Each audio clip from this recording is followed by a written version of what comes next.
iniciando a gravação, então beleza. E aí, sejam bem-vindos todos que estão assistindo aqui a gente.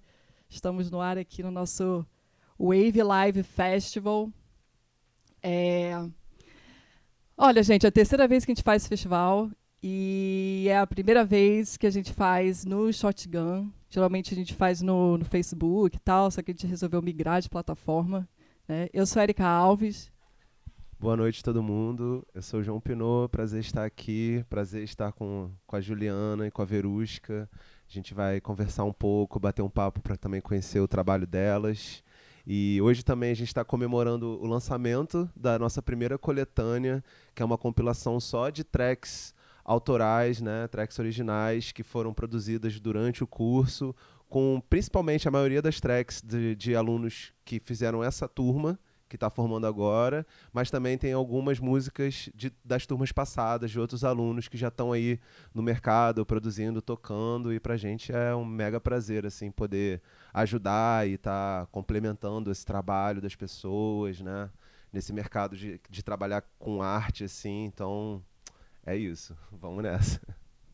Bem, gente, o Wave Live Festival, Wave Live Fest é justamente isso, para comemorar a formação, né, a formatura dos nossos alunos dessa última turma do curso online de produção cultural, desculpa, de produção musical, live act e processo criativo.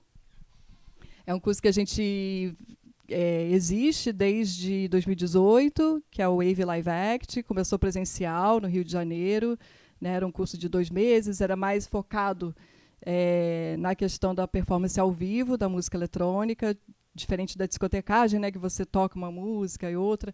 No Live Act, na música eletrônica ao vivo, isso acontece com instrumentos musicais, eletrônicos. E aí a gente fez esse curso, fizemos umas 5 turmas, e aí bateu a pandemia.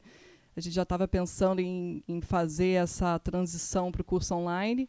Isso foi acontecendo ao longo desse ano. Em agosto a gente conseguiu gravar nossas videoaulas, e agora a gente está nesse formato aí de videoaula, com lives semanais pelo Simpla. E o nosso diferencial, né, João, que a gente mais gosta de trabalhar no nosso curso é a questão, além da questão técnica, o processo criativo, né? Sim, exatamente. Eu acho que assim, durante essa pandemia, né, a galera que, principalmente que trabalha na arte ou então no mercado do entretenimento, a gente ficou muito um pouco limitado assim, né, de perder assim grande parte do trabalho, de mostrar, de estar em circulação, né? A gente está acostumado a trabalhar, a Juliana trabalha mais com essa coisa de universidade, de dança, mas eu já vi o trabalho da Verusca em algumas festas, alguns festivais. Mas por um outro lado, sim, foi legal, né? Porque a gente pôde desenvolver alguns projetos que estavam parados, poder é, pensar assim um pouco para dentro e botar para fora essas criações que estavam em, sei lá, meio que pausadas assim, né? Deu para dar andamento a muita coisa e eu gostei assim. No início eu fiquei um pouco receoso dessa coisa online, mas foi bem legal, assim, tá sendo bem produtivo participar, fazer parte. É isso aí. Então a gente está falando aqui, né? Eu e João somos professores aqui do curso, produtores musicais, DJs, produtores culturais. Também fico falando isso, culturais, isso é verdade. Também está produzindo sempre eventos e tudo mais. E a gente tem conosco hoje 2 convidadas muito especiais, que é a Juliana Passos e a Verusca Gírio.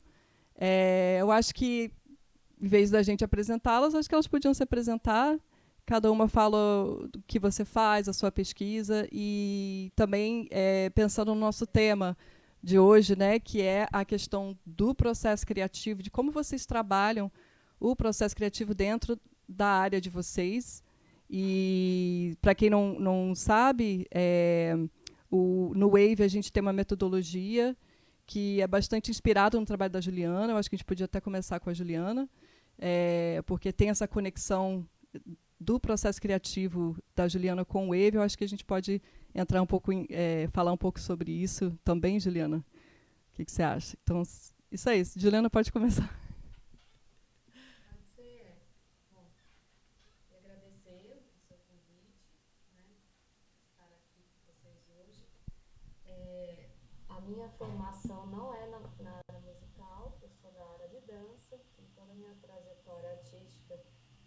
e acadêmica na área de dança, mas tem um pezinho na questão da música, porque há muitos anos eu investigo a relação entre dança e música, né?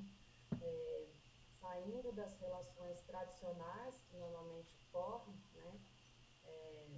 Muitas, muitas vezes os trabalhos coreográficos em danças são relacionados diretamente a só uma questão de pulsação da música, aquela questão das contagens, né? É o famoso 5, 6, 7, 8, que é a piadinha, né? Para quem faz dança, que bailarino só sabe contar até 8. Então, essa é uma relação muito, né, muito simplória, né? Muito básica, inicial, digamos, entre música e dança. E desde a minha graduação em dança, eu comecei a investigar outros tipos de relação entre música e dança, né? Então, eu conheci uma metodologia de um professor de dança em 2006, dentro da graduação em dança na Unicamp, e esse professor, ele já é falecido, ele trabalhou na década de 60 e 70, então, uma pessoa, né, décadas mais anteriores, na Escola de Dança da UFBA, que é o primeiro curso superior em dança que tem no Brasil, né? Foi o primeiro curso superior em dança do Brasil na década de 60. E ele estruturou a escola, foi um grande diretor, professor daquela escola. Então, a partir do trabalho dele, eu comecei a investigar outras relações entre música e dança. E continuei essa minha pesquisa pelo mestrado e doutorado na Unicamp, que eu tive o prazer de ter a Érica como voluntária na minha pesquisa. Foi assim que nós nos conhecemos. Nós nos conhecemos primeiramente numa disciplina da pós-graduação que ela fez como aluna especial. Na época ela morava em São Paulo e ia para a Unicamp toda semana fazer essa disciplina. Quem ministrava a disciplina era a minha orientadora, né? Elizabeth Zino, e eu estava ajudando, né, dando aula junto com ela. Eu já estava no comecinho do doutorado. E aí fiz o convite para os alunos da turma, quem quisesse participar do meu projeto, que era para a montagem de um espetáculo em dança, para trabalhar as inter-relações entre as linguagens artísticas, música, dança e artes visuais. Esse era o projeto, a partir dos métodos do Rolf Gelewski, para a elaboração de um espetáculo, né? E a Érica topou essa empreitada de cara e continuou fazendo essa viagem de São Paulo, Campinas, toda semana, às vezes até dormindo lá em casa, né, Érica, porque não, né, às vezes não dava para voltar, às vezes ela fazia bate e volta, ia de manhã e voltava à noite. Então, ela ficou comigo 2 anos na pesquisa, dançou, fiz a Érica dançar, quem não sabe, ela dançou no espetáculo, e ela fez a trilha do espetáculo, a trilha sonora, né? Então, foi um trabalho também de criação em conjunto, né? Entre dança e música, e música e dança. E tinha tinha 2 pessoas também das artes visuais que trabalharam também, fizeram essa interligação entre as linguagens da artes visuais e a dança, né? Na construção do cenário, aí a questão da iluminação, figurinos, material gráfico e tudo mais. Então, trabalhando também com as outras linguagens na construção do espetáculo. E o tema do espetáculo surgiu a partir de uma gravura de Paul Klee, que é um artista, né, um pintor, e toda a cena foi construída, todo o espetáculo, os personagens, toda a dramaturgia foi a partir de 2 obras, né, Érica? 2 obras de Paul Klee, que foram as duas partes, né, do espetáculo, a parte 1 e a parte 2.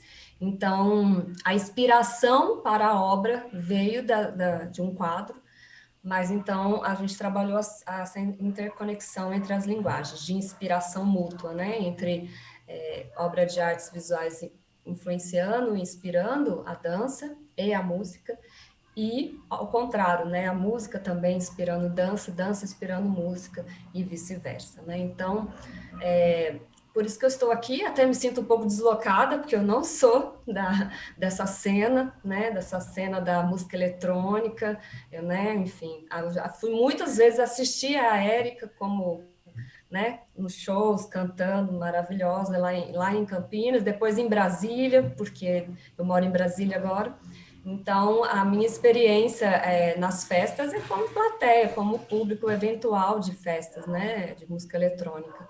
Eu não sou da área, então me sinto um pouco fora d'água, um peixinho fora d'água, mas eu acho que essas questões da inter-relação entre as linguagens artísticas me interessa muito, né?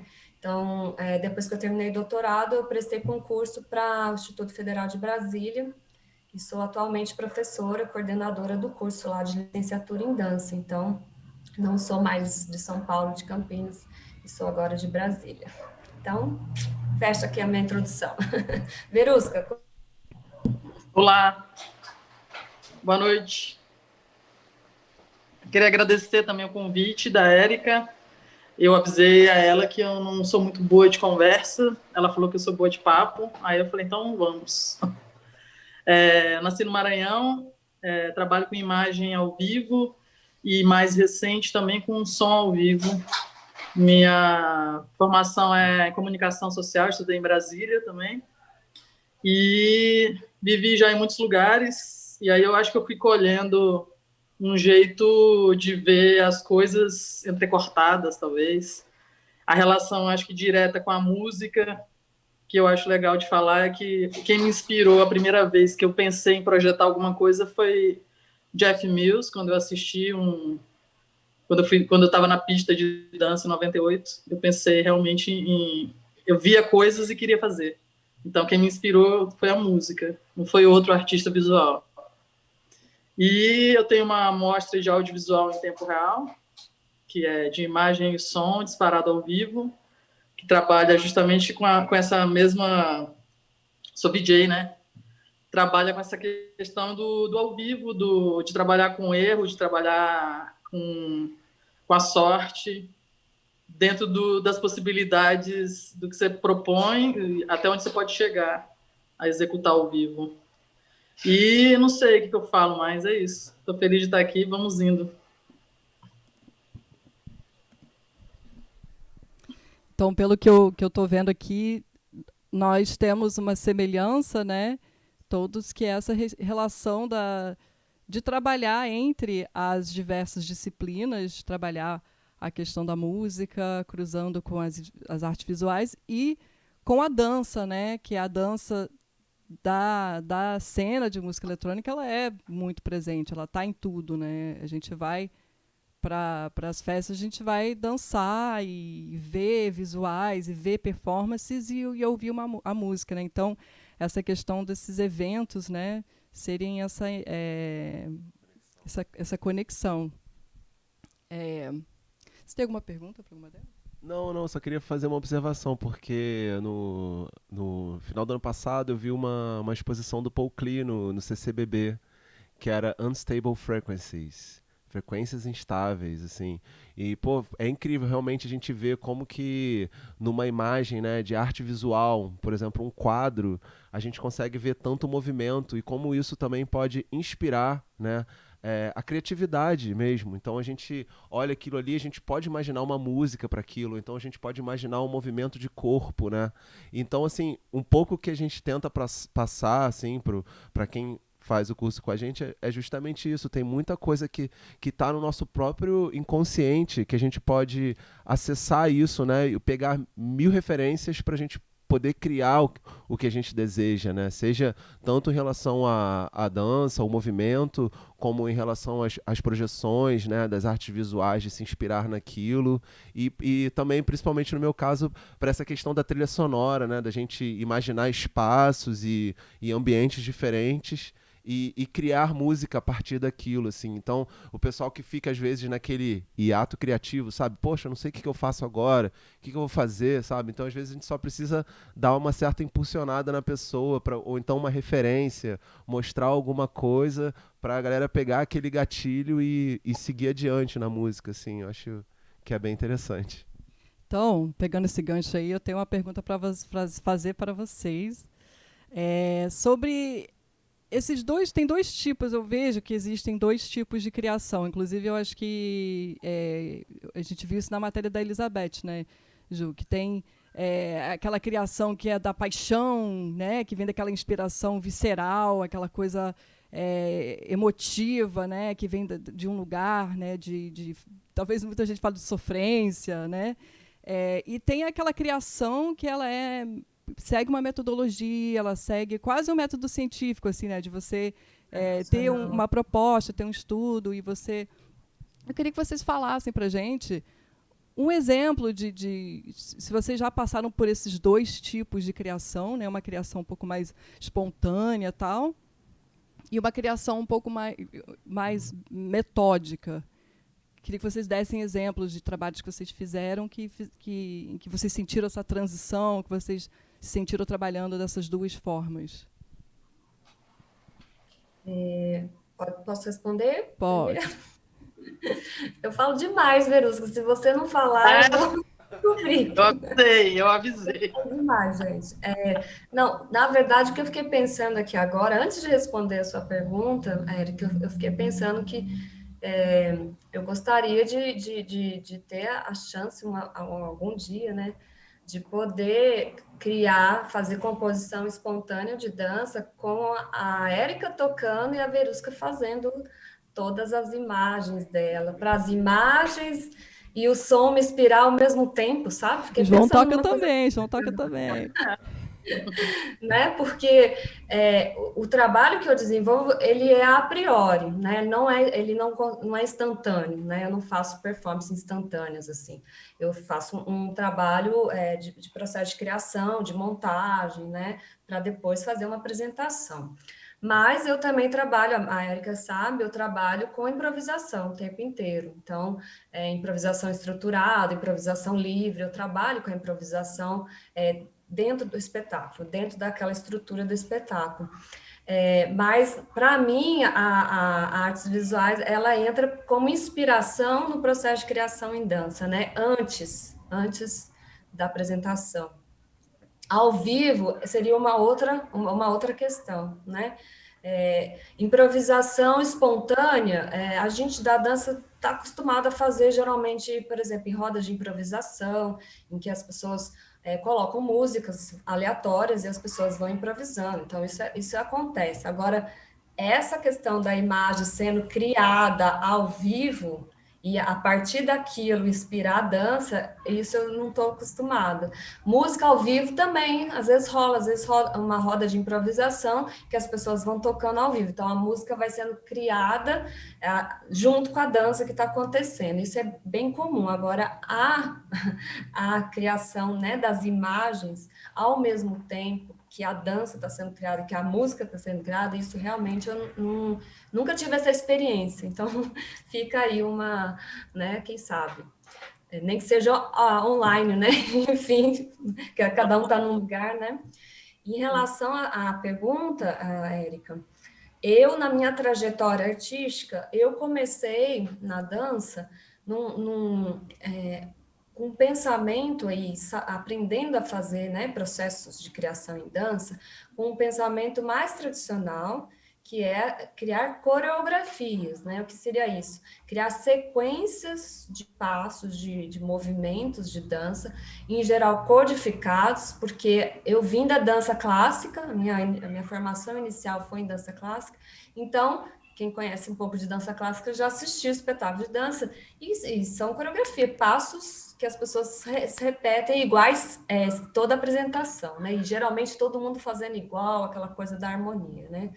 Então, a forma como eu compunha antes de entrar na Unicamp era, a partir disso, era mais intelectual, era um pensamento assim, as minhas alunas são fadas, por exemplo, aí procura uma música que tem a ver com fada, aí procura a música, aí ouvia a música, identificava, né, as contagens das frases, e aí a partir disso, nessa primeira frase elas vão entrar e vão fazer tal coisa, depois vão fazer assim com o bracinho, vão fazer assim com a perninha. Então, eu ia compondo os passos de dança, né, e os momentos da coreografia a partir dessa divisão da música, entre as frases musicais e a pulsação, né, da música. Então, era assim que eu sabia compor. E quando eu comecei a compor coreografias para mim, também era assim que eu fazia. Eu escolhia uma música, identificava as contagens, as frases e criava uma sequência de passos codificados, né, de entrelaçamento de movimentos até a finalização da música. Então, essa era muito mais racional. Os métodos do Rolf, que eu trabalho, de processo de criação, ele trabalha com a música de outra forma, a partir das frases ou a partir dos temas que a música apresenta. Então, entra um tema A, por exemplo, eu vou fazer uma improvisação a partir daquele tema. Aí, quando entra um tema B da música, eu vou fazer uma outra improvisação, uma outra cena, outro processo. Então, a partir da percepção musical, e não a partir da pulsação, da contagem, né? Então, um elemento novo que entra na música, né? Um timbre novo, um instrumento novo, uma melodia, enfim, algo novo que surge, tem um impacto na dança que acontece. Quando a gente dança pela pulsação, pode entrar instrumento e sair que não vai fazer diferença, porque a pulsação se mantém, por exemplo. Então, se eu ficar dançando só a pulsação da música, a minha dança vai ser regular, ela não vai sofrer influência de nada da música, porque a pulsação está ali, né? Está acontecendo na regularidade. Exceto quando a música é irregular e troca, mas enfim, em geral o que acontece, né, é se manter no tempo, naquela duração, e a minha dança fica igual o tempo inteiro. Agora, se eu me relacionar com outros elementos da música, que não somente a pulsação, se for pelo timbre, né, por instrumentos que variam, enfim, pelas frases, pelos temas musicais, qualquer alteração vai ter um impacto na minha dança, né? Eu não vou continuar dançando a mesma coisa que eu estava dançando, porque a música entrou um novo elemento. Então, aquilo me impacta de uma outra forma. Então, aí mudou completamente a minha forma de pensar a composição em dança a partir de música, pensando nessa relação, né? Então, não sei se eu respondi essa pergunta, mas da forma como eu aprendi a criar, na época do mestrado, doutorado e para hoje, ela é muito mais orgânica, visceral, digamos assim, porque é o impacto da música em mim, o que aquela música me impacta, como se fosse uma onda, né? E aquilo reverbera em movimentos, né? No caso, quando tinha o quadro de Paul Klee, o que aquela figura, aquela imagem me impactou e o que aquilo me trouxe. Então, eu trabalho mais com isso agora. Antes era mais intelectual, assim, pensado. Eu vou pegar o passinho tal com o pedacinho da música tal, entende? É isso. Chega, vou deixar a Verusca falar. Não, Fala aí. E aí, você pode... É isso que a gente perguntou para a Ju, para você. Mesma coisa. Se você sentiu alguma diferença no seu processo criativo ao longo do tempo, se passou de uma coisa mais intelectual para uma coisa mais visceral, ou se foi do visceral para o mais intelectual, e qual a metodologia que você segue, e se tem alguma semelhança, alguma coisa que você consegue com o que a Ju falou, assim, se tem alguma... Em Verusca, também queria que você falasse essa questão que ela falou do tempo, né, da pulsação, se para você projetar as imagens, você também se liga em fazer outros ritmos, né, visuais que não sejam só relacionados ao kick, né, da música eletrônica, por exemplo, se dá para variar bastante isso. Como é que você pensa? O meu processo sempre foi eu sempre criei muitos loops por dia. Eu trabalho criação de loops de vídeos bem curtos, por inspiração mesmo, acordar e falar, pensei nisso hoje, sempre muito geométrico, e porque tem uma diferença também. Esses loops ao vivo vão virar outra coisa, então sempre ao vivo que vai ser a história real. E é bem recente até que eu estou pegando via o som. Na verdade, quando eu vou fazer festa, fazer um evento, um show, eu sigo uma outra contagem. Mas atualmente eu criei uma máquina de retroalimentação de eletricidade e com ela, sim, automaticamente o o som e a imagem estão completamente juntos e um alimentando o outro. Mas eu nunca tive essa questão de seguir muito a música no kick dela, nos BPMs. Nunca deixei nem automático. Alguns projetos com sensores, mas aí era um objetivo real de deixar... A ideia de deixar tudo muito mais sincado, mas eu gosto de quebrar um pouco isso também. E o que mais que era? Eu adoro que a Ju tá aí, que ela fala por mim. Essa questão de... Acho que você podia falar do seu processo criativo, assim, de onde surgem essas imagens e queria que você falasse um pouco mais sobre, talvez, como você faz essas imagens, como você produz essas imagens. Essas imagens, eu produzo muito a partir do vetor, eu faço desenho, eu trabalho muito com vetor e com desenho. Ou eu tenho um banco de imagens a partir do momento que você faz muito show, eu tenho um banco de imagens bem grande, porque cada show tem uma cara e uma... Esse é o trabalho comercial, né? Vou fazer o show do Gilberto Gil. É um trabalho comercial, já tem uma ideia ali, já tem a ideia do festival ou do show exato dele. Mas aí eu também tenho o meu processo de naturalmente querer criar as coisas. Eu trabalho dentro do Illustrator, também no Flash, adoro Flash, que eu consigo fazer um quadro a quadro, e ao vivo eu distorço aquilo, faço outra coisa, você nem disse se aquilo era um vetor ou não. Eu acho que ele tem uma facilidade e gera loops muito leves. Os VJs é meio que um escândalo, porque né, a galera do After Effects e tudo. E pois eu estou nessa busca mesmo atual, que é diferente do feedback, de trabalhar com essa retroalimentação. E qual que era a outra pergunta mesmo? Ajuda, Érica, timidez. Não, então, eu vi umas fotos, já vi você se apresentando, né? Mas eu vi umas fotos suas com, tipo, vários computadores antigos, uns equipamentos super analógicos, assim.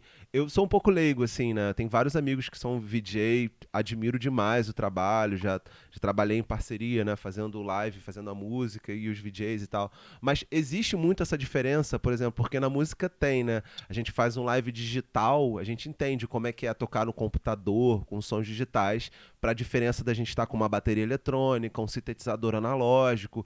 Então, para a imagem, para você estar criando aquilo ali com os equipamentos super das antigas, eu vi algumas coisas suas que eram...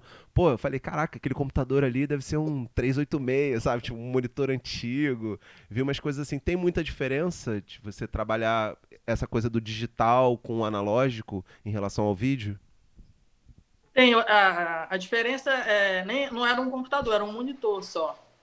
Aquilo é onde é emitido o sinal do desenho que é gerado pela eletricidade. Então eu faço a eletricidade entrar na mesa de vídeo e ela solta nos monitores. E é só um monitor, não é um computador. E esse trabalho é sem computador. E a diferença que eu acho que é gritante é o jeito realmente que a imagem está sendo exibida, porque os nossos olhos estão muito acostumados com LCD, com DLP, que são ou de projeção ou de emissão nessa linha. E nas televisões de tubo é outra frequência.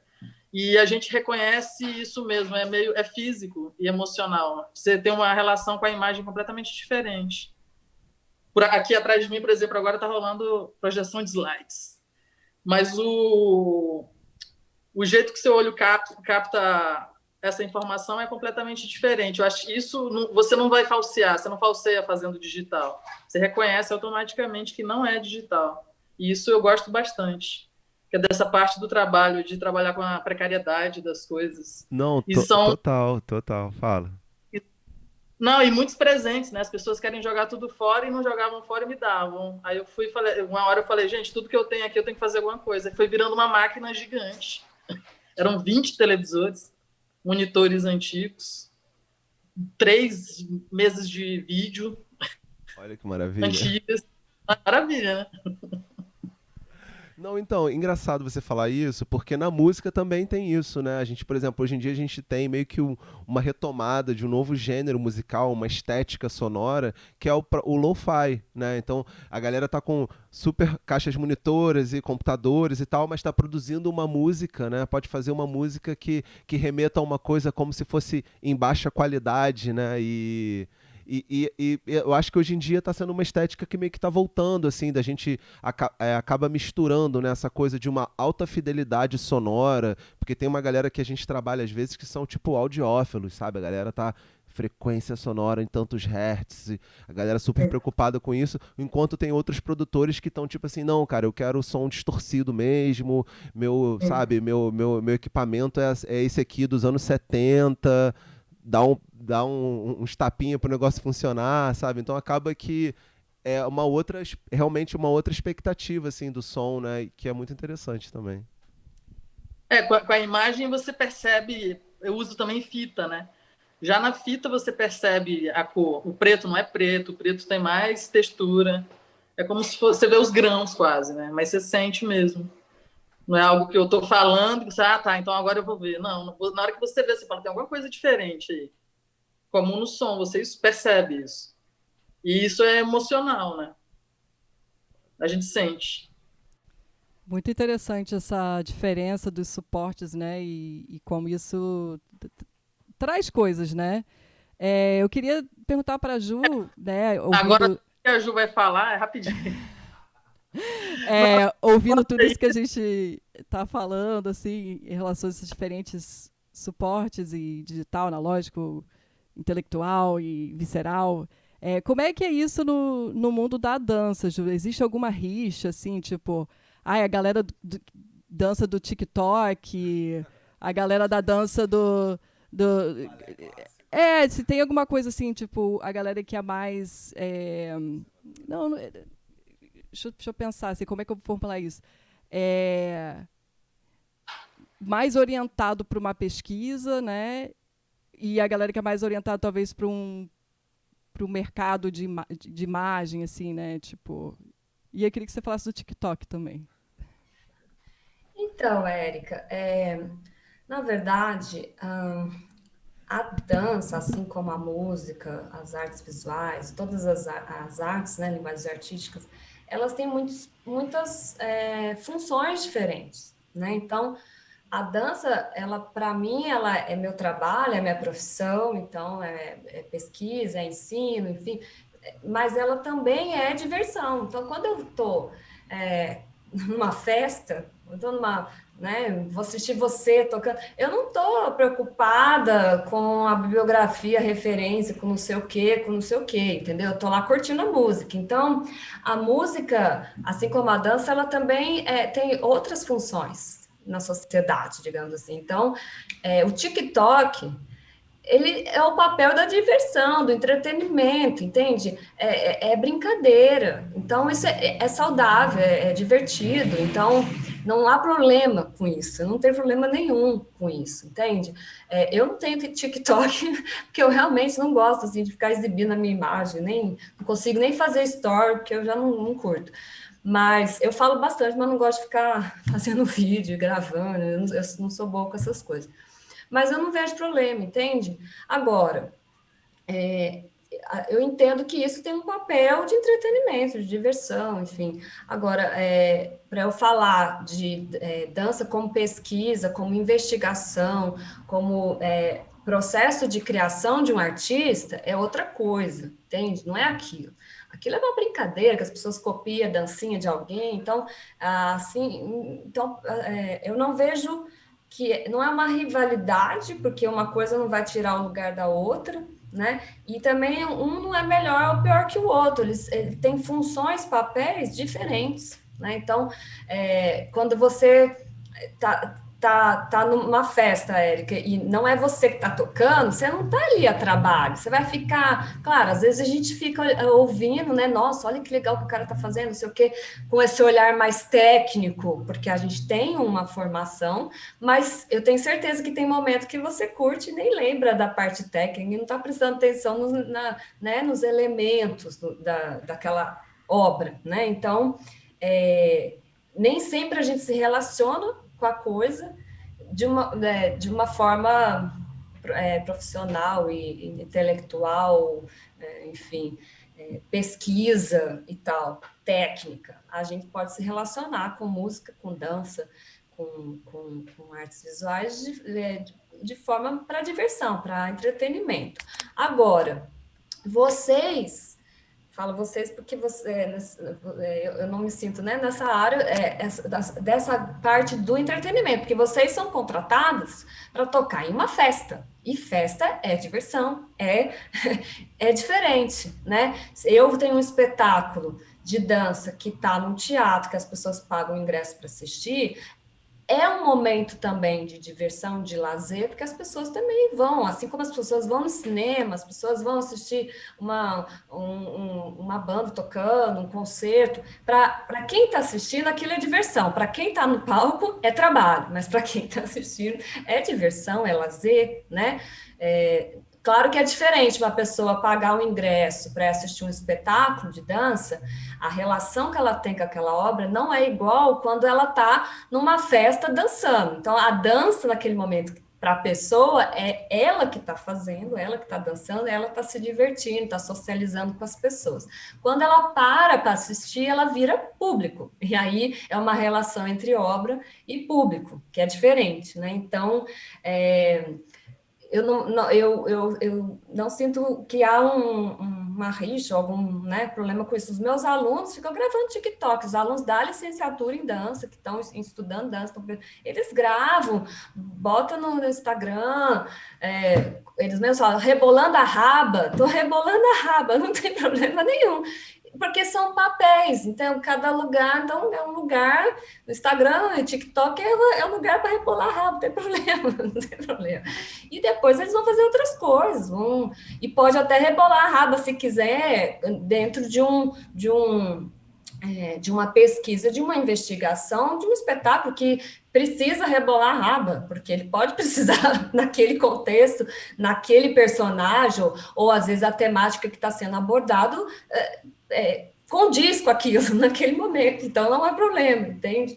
Então, os papéis, eles se entrecruzam, né? Então, o momento que aquela dança, ela é brincadeira, é diversão, mas o aluno, ele pode resolver investigar o funk e fazer uma pesquisa sobre funk, uma pesquisa acadêmica e desenvolver Então, assim, só porque funk é entretenimento, não é diversão, não vou levar a sério? Não, eu posso também ter um outro olhar. E vice-versa. Eu posso pegar, sei lá, uma música de um compositor famoso e botar numa festa e rebolar a raba com a música dele, que ele não, com certeza, não queria que acontecesse isso. Então, eu acho que não há problema.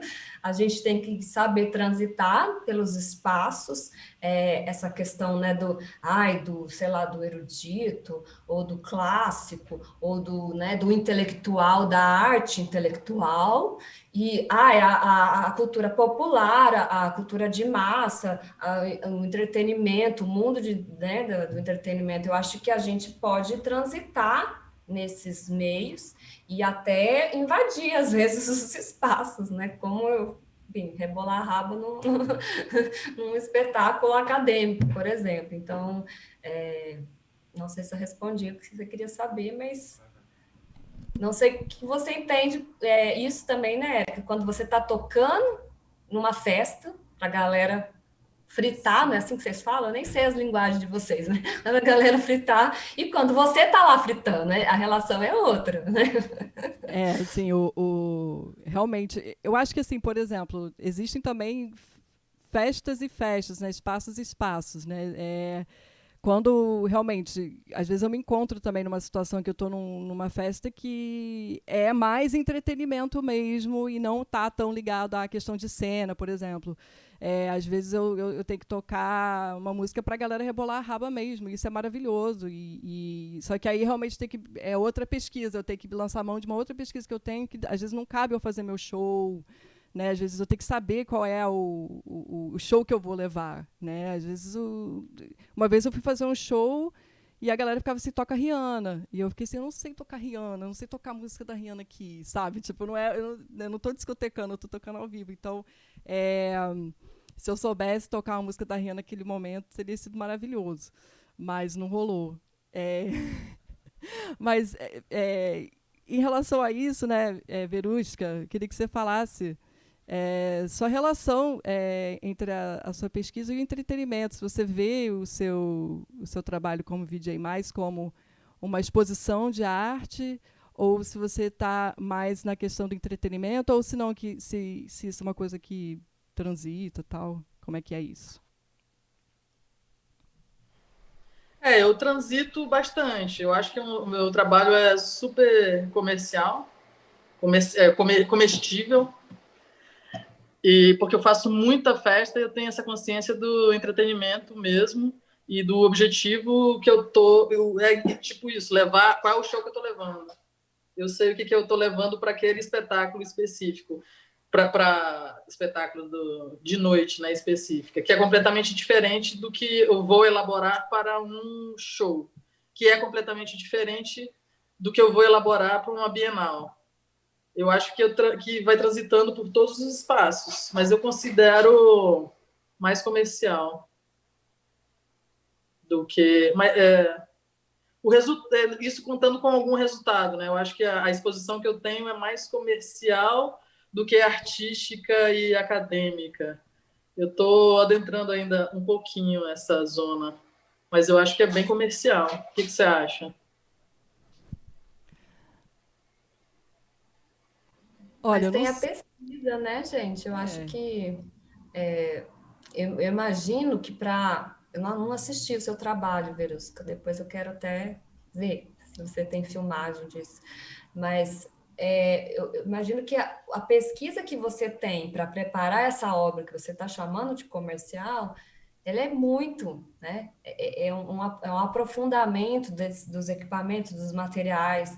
Aí você faz os testes e tenta e muda. Então, não é diferente, por exemplo, de uma, sei lá, luz que fica lá girando, sei lá, como é que chama, gente? Eu não sei nem os novos equipamentos, as luzes piscantes que ficam, né, tocando, rodando.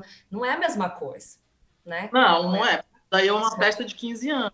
É Enfim. diferente. Então, aí, Eu estou falando que o resultado o da seu trabalho exibição. de pesquisa e investigação, ele tem um valor, tanto que as pessoas te pagam para fazer isso, porque o negócio que gira sozinho, eles, né, não precisariam. Então, tem um valor específico que é só você que faz aquilo, né? Então, apesar de você falar que é comercial, porque é vendável, as pessoas compram, né, vendem, compram o seu produto, digamos assim, o seu serviço, mas eu vejo que tem uma pesquisa, um aprofundamento, uma investigação autoral sua enquanto artista, né? De processo de criação seu, né? Então, pode ser que o resultado seja entendido, seja visto como comercial entretenimento, né? Mas tem essa pesquisa e investigação sua enquanto artista, né? Enquanto criadora, né? Sim, não, eu digo na exibição dele, da difusão dele. O que está atrás é uma pesquisa de linguagem específica. Mas eu não acho que falar também que é comercial que reduza isso. Mas eu acho que o formato dele ele abrange mais assim. E eu acho interessante chegar nas pessoas também. Eu acho que ele chega mais rápido nesses anos aí que eu estou nessa labuta. E eu acho que também Mas tem um trabalho de linguagem forte que recentemente está sendo reconhecido também, que é bem específico. é isso. E na música também dá pra gente, por exemplo, transitar em ambientes que são mais comerciais e fazer uma música que tenha, que carregue, né, que tenha uma bagagem conceitual, assim, como a Juliana falou, de investigação, de pesquisa, né? Então, eu acho que é isso. A gente acaba sendo um profissional que se adapta, né, às demandas que aparecem pra gente, né? Então, acho que E né, de técnico, saber né? flexibilizar a coisa, né? Por exemplo, uma coisa, por exemplo, igual a Erika falou, né? Ela tava lá num show fazendo live. Se o pessoal contratou o live da Erika, eles estão querendo ouvir o pessoal da festa queria o show da Erika, entendeu? Eles não estavam querendo ouvir a Rihanna. Mas umas pessoas do público estão ali. Então a gente constantemente tem que lidar com essas situações, né? Eu acho que principalmente assim pra galera da música é muito isso, né? E É. o grande lance é a gente também saber lidar, se preparar com as coisas e ter um material suficiente para agradar tanto o produtor quanto o público, para também não sair muito da nossa área, né? E ficar ali se apresentando em umas coisas que não tem muito a ver, sei lá. Eu já me meti em algumas roubadas, assim, né? Tipo, demorou, vamos. Mas, sei lá, é sempre bom. Hoje em dia eu penso mais nisso, assim, de tentar estar sempre mostrando um pouco da identidade do som, né? Levar o melhor que eu posso para aquele tipo de evento. Enfim, é a forma que eu curto de trabalhar, assim. É isso aí, tá bem interessante essa discussão. Eu acho que a gente pode começar a falar um pouco mais de detalhes. É, eu queria. Eu queria só acrescentar um negócio também, que eu acho que a gente é muito técnico também. É uma parte de criação muito forte, de trabalhar ao vivo, e uma parte técnica muito forte também, de lidar com tudo que possa acontecer lá, eletricamente, eletronicamente, ter que resolver. O som tem que sair, tudo tem que funcionar. Cabinho tem que ser bom. Essa parte técnica das nossas tintas é outra ferramenta. A gente ficou 2 horas aqui para acertar esse som hoje, só para vocês terem uma noção. Uma simples transmissão ao vivo. Não, e é isso. Tipo, a gente achou que tá tranquilo. Pô, só montar um CDJ, configurar o som, fazer o OBS. Chega uma hora, falta aquele adaptador. Caraca, não trouxe o RCA. Pô, cadê o P10 para ligar a caixa de referência, o monitor? Então, assim, exatamente isso que você falou. Às vezes um mínimo detalhe faz toda a diferença, cara. Tem que checar tudo, tem que, sabe? É uma coisa realmente que pode comprometer a performance mesmo. Não, e o processo criativo, assim, é o processo criativo que vai levar a gente a saber o que a gente precisa fazer, né? Né? Quando a gente tem uma ideia, por exemplo, criar essa live, né? É um processo criativo, né? Juntar todo mundo, ter a ideia do que a gente vai discutir, mas fazer isso acontecer, né? A gente fala que 90% do tempo tudo dá errado. Então, para a gente conquistar aqueles 100%, a gente tem que passar pelos 90% dos erros e de coisas pequenas, técnicas e tal, que a gente tem que acertar para a gente conseguir ter algum resultado. E aí, nisso, falando em técnica, né, a gente, na Unicamp, Ju, eu e você, a gente entrou nessa investigação, a gente fez muito trabalho baseado no trabalho de uma pessoa bem especial, né, que é o Rolf Gelewski, que tem uma metodologia, né, que você falou um pouco sobre, da improvisação estruturada. Eu trouxe aqui o livro. Opa! Esse aqui é o Você livro. tem os dois, né? Eu Você tenho não tem outro, ainda tenho do seu mestrado, né? Galera, esse aqui é o livro da Ju, que ela escreveu junto com a Elizabeth Zimmermann. Queria que você falasse um pouco desse livro aí, um pouco sobre o Rolf e como você utiliza isso, se você leva isso para sua prática como professora, como é que é isso? Depois eu tenho uma pergunta para você, vou te responder, mas depois eu tenho uma pergunta para você. Pode isso, gente? Fazer pergunta para os apresentadores, para as pessoas que nos convidaram. Eu estou aqui só para receber pergunta, eu posso fazer também. Bom, então, sobre Rolf, na verdade, eu, apesar de não ter sido aluna dele, não ter conhecido ele pessoalmente, né, porque ele faleceu, infelizmente, em 88, não vou falar quantos anos eu tinha nessa idade, nesse ano, para não entregar minha idade. Mas eu era criança, né, nessa idade, eu nem imaginava, né, enfim, fazer uma graduação em dança, enfim, não tinha esse pensamento ainda. Mas eu tive acesso à chance, à oportunidade de conhecer o trabalho e a pesquisa dele pela professora Elizabeth, da Unicamp, que foi aluna dele na UFBA e trabalhou com ele 10 anos. Então, é quase que beber direto da fonte, né? Quase, né? Com um intermediário, mas...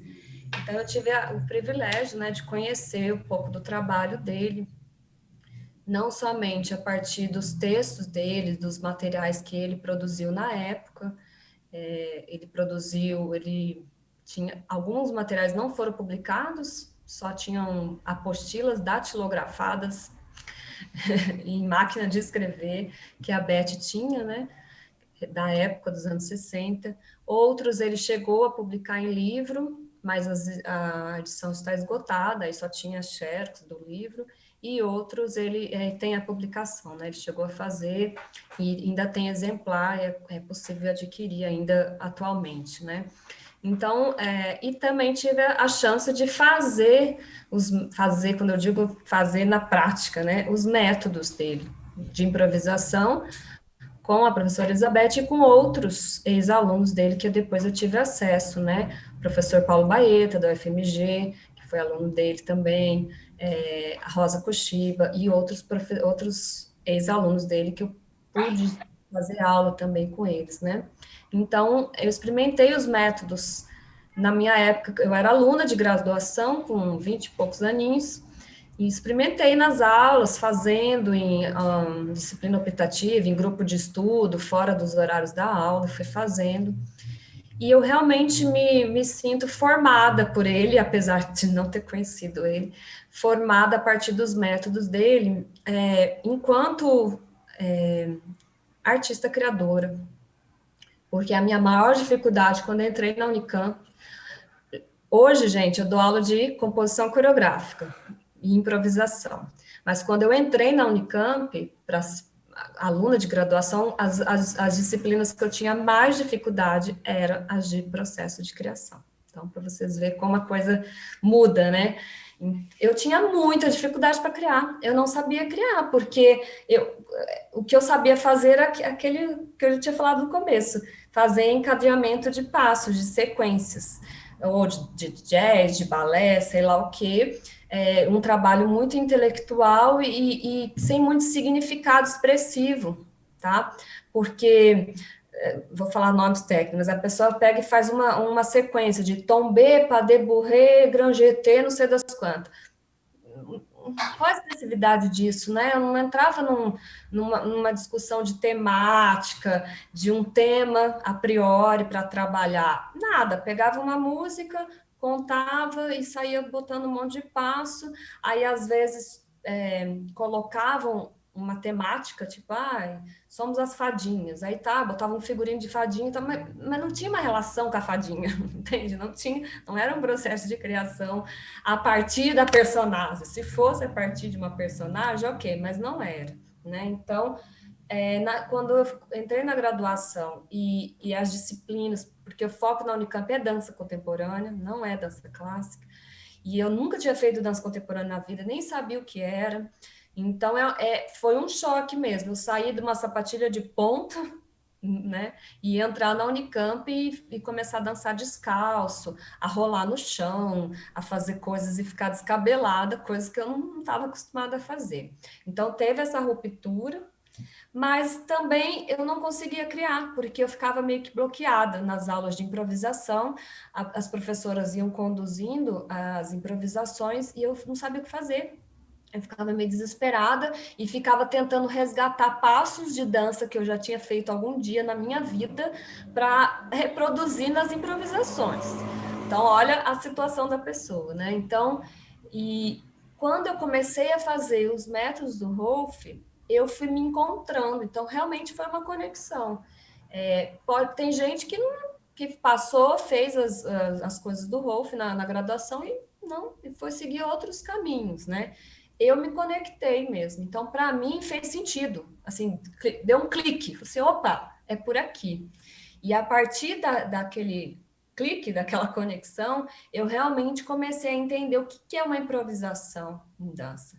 Não é fazer passo que eu já fiz alguma vez na minha vida, porque aí estou só juntando coisas que eu já sei.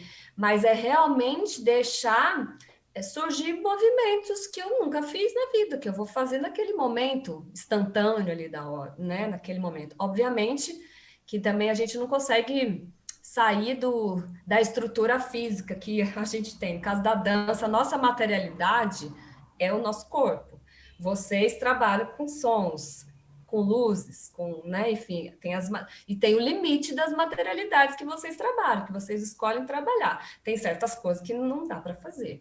E com a dança também, com o meu corpo tem um limite de movimento que eu consigo fazer. Mas dentro essa gama de possibilidades, eu consigo ir para vários lugares, desde passos mais codificados de uma técnica específica, ou até movimentos, por exemplo, que eu estou fazendo, que não tem nome isso aqui que eu fiz. Não é um passo codificado de uma técnica específica, é uma expressividade minha daquele momento que eu fiz naquele momento. Então, digamos, esse clique, né, de falar, não, peraí, a dança não precisa ser só passos codificados de uma técnica, eu posso sair desse lugar e entrar em outro lugar. Então, aí, para mim, foi essa grande passagem. Então, realmente, passei a me sentir criadora mesmo das minhas próprias danças, não da dança do outro, porque geralmente a gente dança a dança do outro, né? O que o outro coreografa para a gente, ou porque a técnica pré-existente a gente reproduz. Eu comecei a me sentir criadora mesmo a partir de processos de improvisação e dança, né? Mais pelos métodos do Rolf, mas na graduação outros professores trabalharam improvisação a partir de outros métodos, mas eu fui me encontrando mais a partir do método dele, que a Érica sabe, ela fez comigo, que ele começa de estruturas mais fechadas para depois ir abrindo. Porque se eu já começo logo de cara improvisação livre, a pessoa não sabe o que fazer. Ou ela vai fazer coisa que ela já fez alguma vez na vida, ou ela fica tipo travada e não sabe o que fazer. Então, quando você dá uma estrutura inicial, alguns limites, a pessoa, que eu até brincava, né? Dou algumas regras, você tem que se virar com aquelas regras. Como você vai resolver o problema? E como resolver que é o processo de criação. E aí depois, aí essa pessoa vai conseguir ter ferramentas para fazer o livre. Então, o método Rolf é isso, é do mais fechado para o mais aberto, para a pessoa ir construindo essa ferramenta e se sentir segura enquanto criador, para depois, o que é o livre? O livre é o livre, eu boto uma música e a pessoa sai dançando, o que ela quiser, por exemplo, né? Mas para ter segurança, o livre é muito mais difícil do que o estruturado, né? Então, a Érica, né, que compõe também ao vivo, e Verusca, o livre, eu posso fazer o que eu quiser, é muito mais difícil, porque o que eu vou fazer? Onde eu começo, né? Então, agora, se, por exemplo, quando você escolhe um som para produzir, ou, né, uma imagem para produzir, aquela primeira escolha, ela vai já de uma certa maneira, ir moldando as próximas, o que vem depois. Então, a primeira escolha, ela já é a primeira regra. A primeira escolha que você fez é a regra que você impõe para a sua composição a partir dali, né? Então, esse processo de composição instantânea, né, que chama, a regra está na sua escolha, a partir das escolhas que você faz, né? Chega, não vou falar mais. Uma aula. E aí, Verusca, você faz isso? Você faz uma improvisação estruturada ou você planeja tudo antes? Você ensaia ou você... Como é que é quando você vai tocar num ambiente mais livre, vamos dizer, né? Eu faço tudo bem mais livre. Eu jogo com o material que eu já criei anteriormente ou tento partir de um nada, assim, só de um input de luz e a partir dali seguir. Eu prefiro. Eu tento ensaiar, mas normalmente não dá muito certo ao vivo. Eu crio uma partitura, às vezes, quando eu vou fazer a apresentação de imagem e som ao vivo. Aí sim eu crio uma partitura para seguir um caminho. Mas não sai muito bem, não. Eu saio dessa partitura. Eu chego em outro lugar, mas eu acho importante criar uma certa estrutura até para chegar em algum lugar. Dificilmente vai ser o que eu tinha planejado, me apresenta sempre uma outra possibilidade ao vivo. E eu gosto disso. Eu tenho um live que trabalha só com erro e com problema, que é o fail. E aí é a possibilidade de falhar é preciso. E aí eu trabalho, sobrecarrego o sistema até ele cair e fico trabalhando. Eu não sei, ele pode cair em 20 minutos, em 9 minutos. Eu já apresentei na Oi Futuro. Ele é um trabalho que lida com constrangimento também. A pessoa não sabe se aplaude, se vai, o que vai fazer, porque parou. Isso é uma obra de arte, é um problema ao vivo. Ele é interessante. Ô Verusca, dá pra gente ver na internet esse trabalho fail aí, que eu achei muito bom isso. Meu site tudo. Se quiser feio, vai ver agora ou não? Não, queria que você falasse qual é, até pro pessoal que tá vendo poder No meu acessar. site lá, é astronautamecânico.com, na parte de busca pode pôr, ou pode pôr no YouTube também, deve estar como Live Cinema, do Duva, Oi Futuro, fail, falhar é preciso. E tem Falhar é outros. preciso. Nossa, e essa questão do constrangimento que você falou, né? É. Eu acho que, Tem que cara, aplaudir.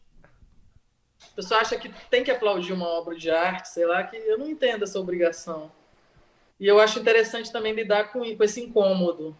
Eu acho um resultado interessante.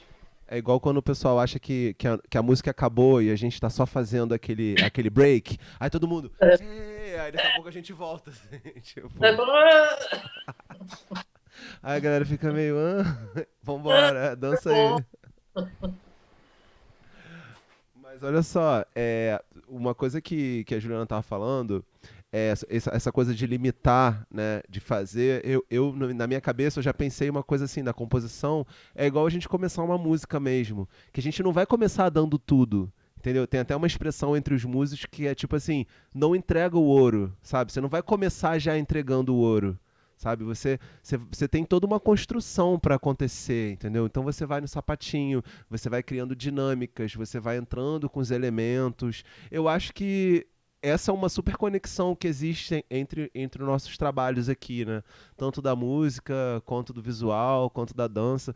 Tem toda uma dinâmica para as coisas acontecerem, né? A gente não vai estar dando o nosso máximo no início, né?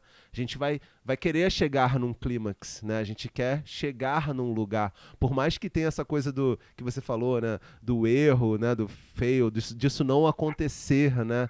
Mas é muito interessante, assim, a gente, né, trabalhar com esse processo, assim, de construção mesmo, de chegar em algum lugar, né? Às vezes a gente pode até não chegar nesse lugar, mas é meio que uma onda mesmo, né? Uma onda sonora, uma coisa de energia também, enfim, sei lá, eu vejo muito isso, assim, tanto que tem frequência de som que a gente nem escuta, né? Que a gente só sente. Então tem muito isso, assim, igual como a Verusca fala, que se a gente ligar um equipamento, um instrumento musical no monitor, ele vai mostrar a onda sonora que aquele equipamento tá fazendo, né? Então é meio que, sei lá, tá tudo conectado, gente. Tá. Isso aí, tá tudo conectado. E Nem fiz a minha pergunta. sim, tô esperando sua pergunta, eu ia te lembrar disso. Eu queria te perguntar o seguinte, que o meu ponto de vista é muito, né, da dança, mas, por exemplo, você tem as suas composições que você estuda, elabora previamente e define, digamos assim, que é uma obra acabada, né? Que seria como se fosse a coreografia acabada, pronta, né? Que não permite variações. A que está gravada, a que está no CD, a que está lá na mídia. E quando você vai tocar na festa, você toca exatamente como é, né? Enfim. No seu caso, não tem, né, uma partitura, mas eu acredito que você, né, siga alguma estrutura dessa música. E outra coisa é quando você cria na hora, na festa. Então, que seria a criação espontânea, né, que seria a improvisação ali. Então, como é para você essa diferença, né? Na dança eu sei como é, mas na música, como é para você enquanto criadora, né? Processo de criação prévio, estudado, e que você tira daqui, põe daqui, arruma, troca, experimenta, né? E o ao vivo, que não dá para fazer isso. A gente faz ao mesmo tempo ali na hora, né? Essa experimentação. Aí coloca um negócio, não ficou muito bom, aí tira. Como é que funciona essa composição instantânea? Na música eletrônica, né? Porque, enfim, tem as particularidades por ser eletrônica, né?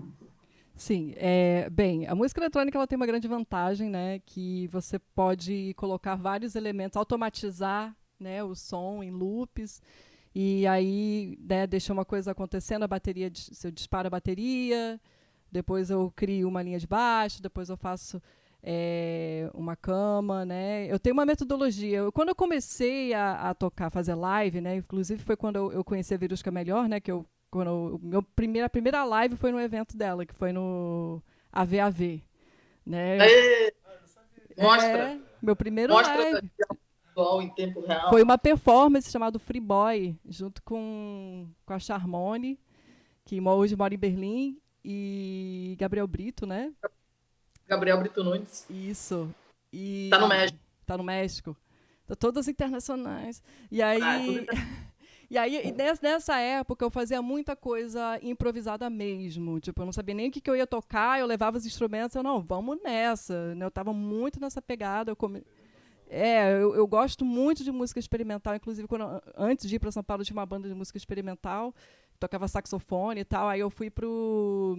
Perdi meu sax, mas aí eu fui para os eletrônicos. E aí, com a música eletrônica, eu me libertei mesmo, porque a própria instrumentação é essa coisa que você falou, é a limitação, Juliana, essa coisa da repetição é o nosso limite da música eletrônica. Diferente, por exemplo, quando eu tocava saxofone numa banda de música experimental, eu realmente tinha que... Isso era no momento que eu estava aprendendo a tocar o instrumento. É mais fácil, né, quando você está começando está aprendendo uma nova forma de fazer música, uma nova forma de criar, acredito, né, que é mais fácil a gente improvisar totalmente livre. Porque depois de um tempo eu fui aprendendo a tocar a coisa, fui aprendendo a programar, e aí, mesmo quando eu estou improvisando, não estou improvisando mais 100%, sempre eu estou, né, me apoiando em alguma coisa que eu já criei, ou pelo menos alguma metodologia que eu já formulei. Então eu já tenho meio que um método, eu começo com a bateria, né, eu programo primeiro o bumbo, depois eu vou para, né, o pratinho, depois eu vou para a caixa, depois eu insiro um grave, depois eu coloco uma cama harmônica e depois eu faço as improvisações, né, de melodia, né, e tanto que a gente tem no nosso curso, a gente separa essas funções, né, entre batida, né, beat, pad, bass, né, que é o grave, pad, que são os harmônicos, a parte harmônica da música, e o lead, que é a melodia. E aí, hoje em dia, eu estou bastante mais nesse processo de tocar uma coisa um pouco mais pronta, né? Eu estou discotecando bastante, que é tocar as músicas já produzidas. Mas eu e o João, a gente está num processo de criação aí para um projeto que a gente vai apresentar para a Lei Aldir Blanc, né? Que é uma série de 6 shows, de 6 lives que a gente vai fazer, seguindo uma coisa mais, uma improvisação estruturada, né? E aí a gente consegue fazer isso saindo da questão da música totalmente ao vivo, e a gente está tocando agora, utilizando um programa de computador que se chama Ableton Live, que a gente tem os loops prontos, parecido com o que a Verusca faz, só que com as ideias musicais, que a gente pode disparar essas ideias musicais pré-gravadas, mas elas não estão arranjadas. A gente faz o arranjo ao vivo e a gente vai improvisar. Eu estou com clarinete agora. E aí, cadê o clarinete?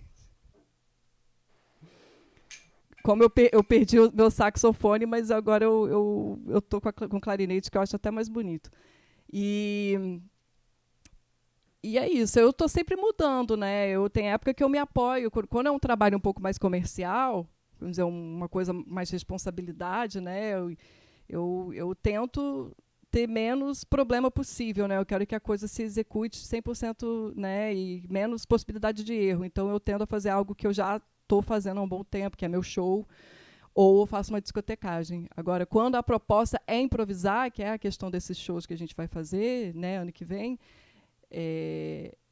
aí também já tem um método, eu não sei. Tem muito tempo que eu não faço algo 100% improvisado, assim, eu tenho até medo hoje em dia. Não, a Erika fala muito assim nas turmas, né? Os alunos estão, caraca, então o cara tá com teclado na frente, 78 teclas, e o cara fica assim, tim, tim, tim. Aí ela chega, gente, aleatoriedade, toca tudo. Aí mais as pessoas, então pode fazer isso também, né? Porque as pessoas ficam com certo medo, receio.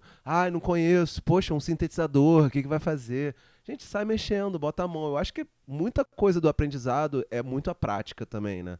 Claro, tem a técnica, a gente tem que estudar, a gente tem que pesquisar, ver milhões de vídeos, ler tudo, sabe? Estudar música, harmonia e tal. Mas a gente ter o instrumento e estar ali praticando, botando a mão na massa, eu acho que é assim que a gente vai encontrando a identidade do nosso som, do que a gente quer fazer, conhecendo os timbres, né? Criando os próprios timbres.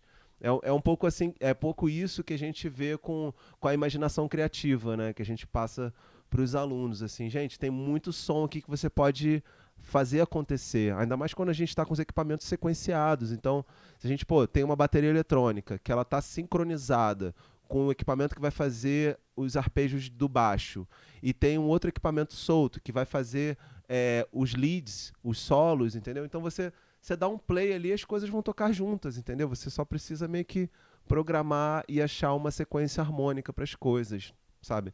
Tipo, o pessoal vê um monte de equipamento em cima da mesa, assim, de um live, né? Acha que é uma coisa de outro mundo, mas é só meio que parar para conhecer, fica um mês ali mexendo, você vai saber, entendeu? É meio que isso.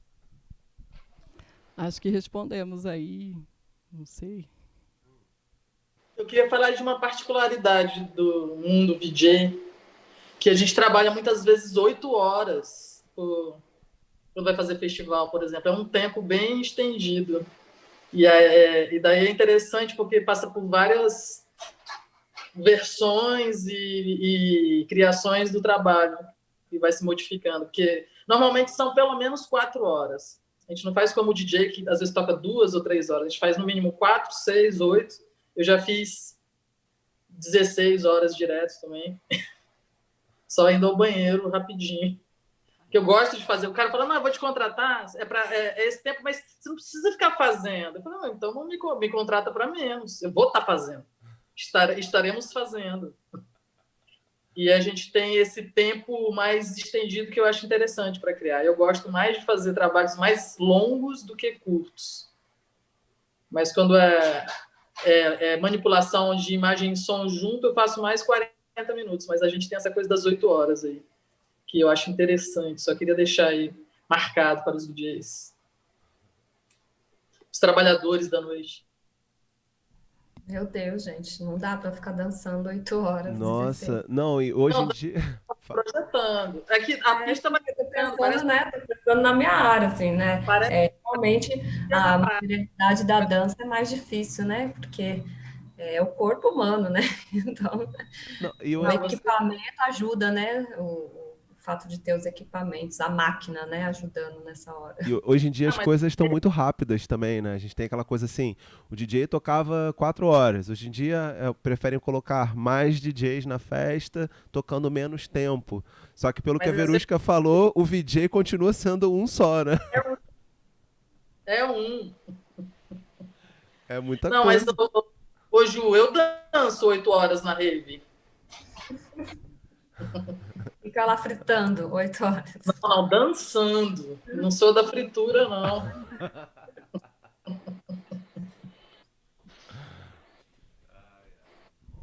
Eu sempre, assim, quando eu comecei a estudar com a Ju, eu comecei a me interessar pelo processo criativo e pela dança, eu lembro muito de estar... Na época, eu fazia umas gigs na The Edge, eu fazia... Para quem não conhece, o The Edge é uma boate lá em São Paulo que tem uma vertente, já foi bem underground, já significou muita coisa para a cena, mas ao longo do tempo foi se tornando um ambiente um pouco hostil, vamos dizer, né? Hermético. Né? E era aí, legal, sério. Muito sério, né? Aquela coisa assim. Aí, não, era estéreo. E aí eu lembro de estar lá, assim, a trabalho e tudo mais, e olhando aquelas pessoas, aquela dança, assim, mecanizada, uma coisa assim que não... Sabe, por mais que o DJ estivesse maravilhoso, que a programação musical lá é impecável, eu ficava assim, gente, mas as pessoas, por que elas não estão dançando, né? Por que as pessoas estão... elas estão num modo assim, meio assim, tá aquela música rolando e conversando e batendo papo, mas cadê a dança, né? E aí eu fui encontrar essa dança, né, nas festas de galpão, né? Nesses ambientes que tem, né, do Caps Lock, essas coisas lá em São Paulo, Mamba Negra, a Desviante, né, que é onde a gente se esbarrou bastante.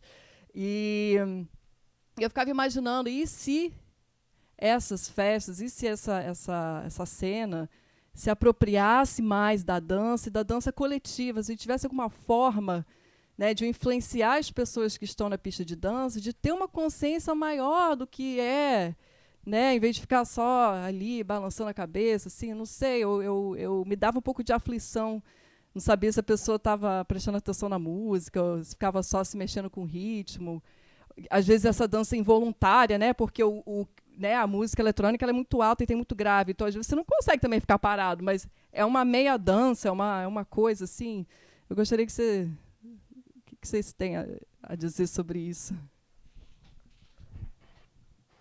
Eu tenho a dizer, Érica, que aí é o seu papel enquanto artista que está no palco, para ser também performance da cena. Eu sempre te falei isso. Porque se você... Eu sei que é difícil, né? Porque você tem muitos botõezinhos e coisas para tomar conta, mas não sei, né, se vocês fazem parceria juntos também, mas eu acho que você tem que soltar um pouco os equipamentos e botar a dança, porque aí isso vai inspirar a plateia, talvez. Eu acho que você tem que dançar mais. Você no palco que está criando a música, você também tem que criar dança. E aí você talvez inspire as pessoas lá embaixo a sair dessa pegada do automático, porque o automático é o batidão, né? Então, se você entrar em outra questão, né, mais poética, mais expressiva, talvez as pessoas se contaminem aí com a sua performance. Então, eu já falei isso para você várias vezes quando eu te assisti no palco. Falei, Érica, se solta um pouco, né? Fica muito lá preocupada com os botõezinhos, né? Então, eu acho que o processo de criação ele tem que fluir também, né? E ali você fica muito preocupada. Ai, meu Deus, o botão, o cabinho, não sei o quê. E ali, aí fica um processo de criação muito técnico, né? E não tanto realmente na sensação, nas percepções que acontecem. Então, a minha dica, se Eu acho pudesse que contribuir, existe uma é isso. coisa de concentração, assim, né, dos DJs, que tá o povo se mexendo pra caramba e o DJ tá meio que ali paradinho, concentrado, assim, né? Então, realmente é uma coisa que exige concentração, não dá pra gente se desprender totalmente, porque é isso, às vezes quando a gente, caramba, o set tá maravilhoso, tô mandando muito bem, uhul! Quando você faz esse uhul, você errou, entendeu? Já É isso, tem muito isso. Várias vezes aconteceu isso comigo. Caraca, aí, hoje eu tô impossível. Errei. Mas Uhul. Aí você vai aquelas dar coisas que aquela você comemorada, assim, quando você vê, você já perdeu tempo, já tá quase acabando aquela música, você não tocou a outra. Sabe? mas, Tipo, é meio concentração. mas quando tem já essas coisas pré-gravadas, né? Enfim, não Isso tem que sei. estar Aí, incorporado, isso tem incorporado aí na é a performance. pesquisa, né? De você ver o que é possível fazer em determinados momentos. Não estou falando larga tudo e vai dançar, porque o seu espetáculo não é de dança, né? Seu espetáculo é de música, mas de uma certa forma incorporar isso também, né? É performance, né? É uma É, performance. Seria muito interessante se tivesse, quando a gente puder voltar, né, quando todo mundo tiver vacinado e tudo mais, né? Eu gostaria, né? Isso aí fica um convite aí, né, para a galera que está nos assistindo, nossos alunos, nossa comunidade, Ju, Verusca, todo mundo, João, se a gente não pudesse considerar mais a dança, né, na hora da gente fazer as nossas criações e na hora da gente performar, se tem alguma forma, pode ser uma formação, pode ser oficinas, pode ser uma série de coisas ações que podem ser feitas, eu acho que podem trazer esse dançarino passivo, indireto, né, esse dançarino que e trazer ele para uma dança ativa, para uma dança expressiva, né? Porque a noite ela tem essa pretensão de ser um lugar de expressão. É um lugar que a pessoa vai, trabalha de segunda a sexta, está cansada, mas no final de semana ela quer se divertir, ela quer se expressar além de tudo, ela quer sentir, ela quer... É uma expressão corporal também. Mas eu sinto que esse processo fica interrompido à medida que você vai entrando em espaços cada vez mais opressivos, né? Vamos dizer, talvez um público que não seja tão... que não pense dessa forma, né? Às vezes a gente fica mais oprimido na noite do que se libertando. A gente fica mais preocupado com a nossa aparência, mais preocupado com o hype lá da coisa, do que realmente estar ali fazendo um ambiente confortável para as pessoas poderem se expressar e realizar aquele trabalho, né? Eu acredito na noite, né? Na jornada da noite como um trabalho, e pode até ser um trabalho espiritual, dependendo né, da sua visão da coisa. É uma consideração. Gente, muito bom esse bate-papo. Adorei saber um pouco mais do processo de cada uma de vocês, do trabalho que vocês vêm fazendo. Eu acho que, além dessas considerações da Érica, da gente encontrar esse movimento da dança, a gente podia realmente, um dia, quem sabe, né, poder fazer alguma coisa juntos, né? Sei lá, seria interessante mesmo a gente elaborar um trabalho aí mais pra frente, pro ano que vem, quem sabe. E é isso, assim, foi um mega prazer. A gente vai ver aqui se tem alguma pergunta. Eu não consegui acompanhar, eu ia perguntar se o pessoal está querendo Eu saber também não alguma fiquei no chat, que meu celular até acabou a bateria aqui. Estou aqui vendo. Bem, as pessoas estão... Bem, galera, se tiver alguma pergunta aí para lançar, agora é a hora, que aí a gente vai perguntar para ela. Estou acompanhando aqui no chat. Ó, a galera tá falando umas coisas engraçadas aqui. Ó, tô falando... Putz, imagina você na live e pedem para tocar Raul. Eu sempre imagino que vão pedir alguma imagem alguma hora. Falar, projeta o Roberto Carlos, que não pedem, graças. Sempre confundem a gente com chapelaria. Hoje, da hora que pedirem imagem...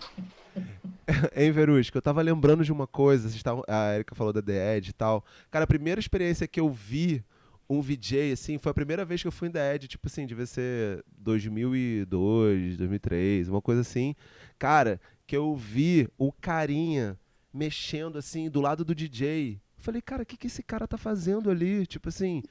Não, sério, eu era bem novo, assim... Eu falei, caralho, cara incrível. Pô, é o cara que tá mexendo nas luzes aqui, em tudo, né? Então tinha aquela parede do lado ali que mostrava as frequências, sabe? Aí eu fiquei vendo aquele cara e ele dançava muito. Tinha o DJ e ele ficava no cantinho, assim. Daqui a pouco eu tava observando mais aquele cara, que eu não sei quem é. Não sei quem é esse que era o VJ. Cara, mas ele é incrível. Acho que ele era um pouquinho gordinho, assim. Cara... Era muito maneiro. O cara ficou a noite inteira no trabalho de todos os DJs. Então, assim, ele foi o dançarino e ele foi o VJ e foi a pessoa que mais trabalhou na noite. É uma jornada. Ele é muito legal. Eu não tô lembrando o nome dele, mas ele tava sempre lá. Ele é muito legal. Então, eu lembrei disso porque... Ó, tô perguntando aqui, qual a formação da Verusca? Comunicação social. Comunicação social. Verusca, mas você falou no início que você é do Maranhão? Sim, sou made in Maranhão, morei muito tempo no Pará, Sergipe, Alagoas, Brasília, Rio, São Paulo, Lisboa. Que isso! Aí foi parar em São Paulo. Você tá em Lisboa? Você tá em Lisboa? Nossa, achei que você estivesse em São Paulo. Não, tô em Lisótima. Eu tô exilada, né? Exilada. É o Johnson do The Edge. É isso mesmo, o Jerônimo tá aqui lembrando. Gente boa pra caramba, pô. Verusca, como é que você decidiu virar VJ, já que você fez comunicação social? Como é que você foi parar nessa área? Você não explicou isso. Eu vou fazer uma pergunta para você, já que não tem da plateia. Valeu, Ju. Eu trabalhei... Eu peguei a virada do digital, depois que eu estudei em Brasília. Não vou fazer propaganda do lugar, porque não foi o INB. Então é uma particular, começa com C, termina com UB. E quando eu formei foi bem na virada do digital, em 97, que já entrega a minha idade. E aí eu acabei indo para São Paulo em 99 e trabalhei. Meu primeiro emprego foi na Playboy, na revista. Comecei a fazer revistas, na verdade. Eu fugi de agência de publicidade já aos 22 anos. Achei a piada sem graça. E aí fui trabalhar com revistas. Aí eu fui editora de arte da revista Bravo, um tempo, um ano, e depois eu senti a necessidade de uma expressão ao vivo. E eu gosto de criar com computador, adoro computador. Minha vida dentro, para mim, é minha tela de pintura. Mas eu senti a necessidade de uma expressão maior ao vivo. E aí, por isso que eu falei, que é engraçado que quem me inspirou mais ainda de ver isso real foi ver o Jeff Mills tocando no Floresta, em 98, com Poxa, um assistentes ícone. dele. Eu falei, Jesus, ele tocava pedacinhos de música muito rápido. Aí eu via tudo que ele fazia na parede. E aí eu falei, vou projetar, quero virar DJ. Aí eu comecei em 2003. Aí estamos aí. Incrível. Temos uma pergunta aqui para Juliana. Seu processo de improvisação e criação é também, de certa forma, meditativo? Eu não trabalho muito nessa linha, tá? O próprio Rolf, ele teve, depois dos anos 70, um processo mais que ele chamava de danças espirituais. Eu não vou muito por esse caminho, mas a partir do momento que eu saí desse pensamento de processo de criação muito intelectualizado e deixei me contaminar, né, contaminar por uma música, me contaminar por uma imagem, de uma certa maneira, quando vem essa coisa da inspiração e essa coisa do intuitivo, a gente coloca coisas nossas, né? Então, não digo que não tem uma pegada, né, espiritual, mas eu acho que é um mergulho no que a gente é, né? Geralmente, quando a gente vai estudar uma linguagem artística, a gente fica muito sempre fazendo as coisas dos outros, né? E a gente nunca se volta para si. Então, para mim, é sempre um mergulho, um processo de criação agora, né? Como eu faço hoje em dia, é um mergulho dentro de mim, né? Então, um processo até de autoconhecimento. Então, quando eu então entendo, para mim é mais um processo de autoconhecimento do que uma questão, né, mais voltada à questão espiritual, mas cada um dá um nome, né, às vezes é a mesma coisa, mas com um nome diferente. Então, a pessoa fala de autoconhecimento, cuidado de si, ou práticas meditativas, né, enfim, então, eu não sei exatamente o que a pessoa fez a pergunta, ela quis dizer, mas eu vejo como um processo de autoconhecimento. Então, quando eu começo a trabalhar um processo de criação, é o que aquilo está me movendo naquele momento, algo que está me movendo naquele instante, naquele momento. Então, quando eu decidi, por exemplo, vou pegar o exemplo do espetáculo, né, do doutorado, quando eu decidi pegar aquela obra me tocou. E o porquê ela me tocou, aí tem as minhas questões pessoais internas, né? E ela me tocou de uma certa maneira, o que ela causou em mim produziu a minha dança, né? Então, é como se fosse um filtro, né?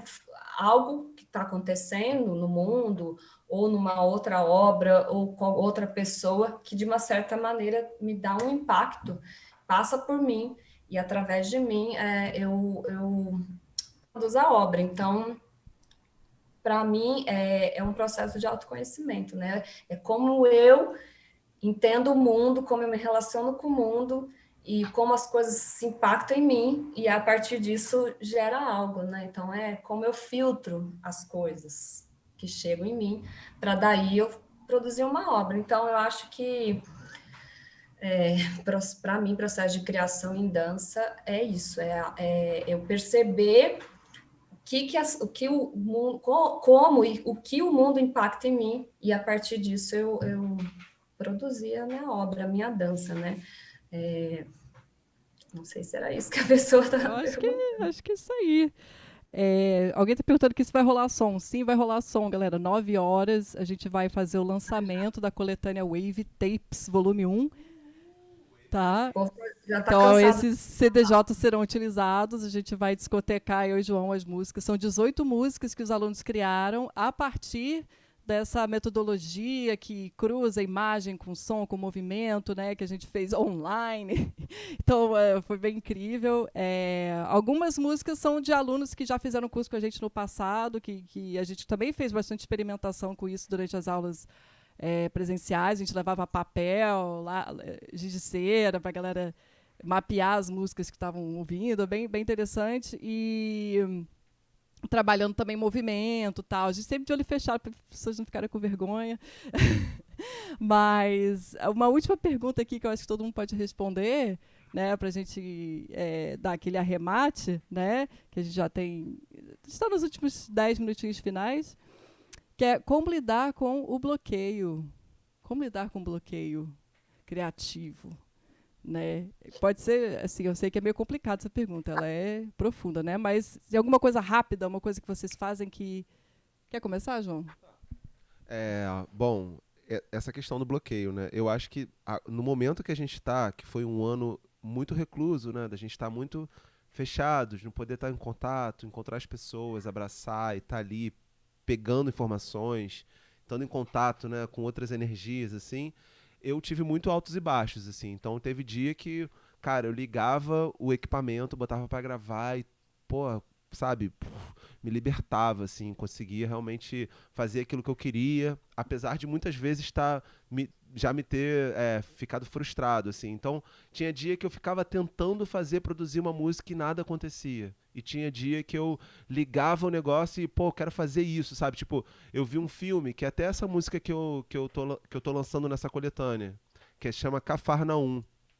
Esse filme que eu vi, tinha visto na noite anterior. É um filme do Líbano, um filme independente que, pô, cara, incrível, só com atores da própria comunidade libanesa lá. Gente, eles mostram todo aquele conflito que existe ali naquela região.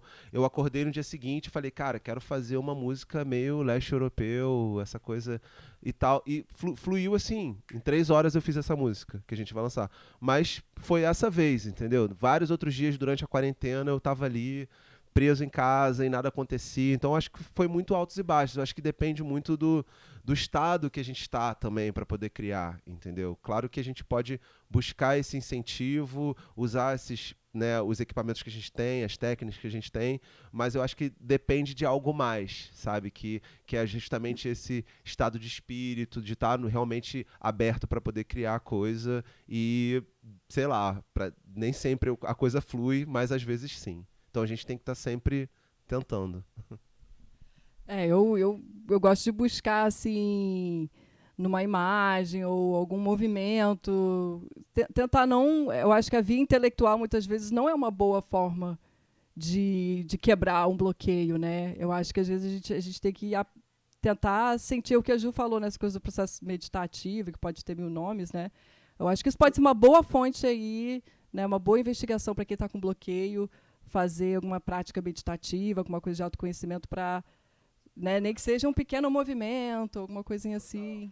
Mais uma coisa também, só para complementar. Eu acho que essa questão também da pretensão, sabe? Quando você quer fazer uma coisa muito grandiosa, nossa, vou fazer uma coisa incrível. Não, não vai rolar. Normalmente é assim, entendeu? Cara, pensa simples, vai no básico e encontre a beleza das coisas simples. Eu vou por aí. Sabe, tipo, cara, eu vou tentar achar um dó, sabe, tipo, é um pouco isso, assim, na simplicidade que a gente encontra a verdade, assim, e vai incrementando, e vai criando, e vai crescendo, por aí. E você, Verusca, o que você faz para sair do bloqueio? Eu trabalho, eu sento e me forço a fazer alguma coisa.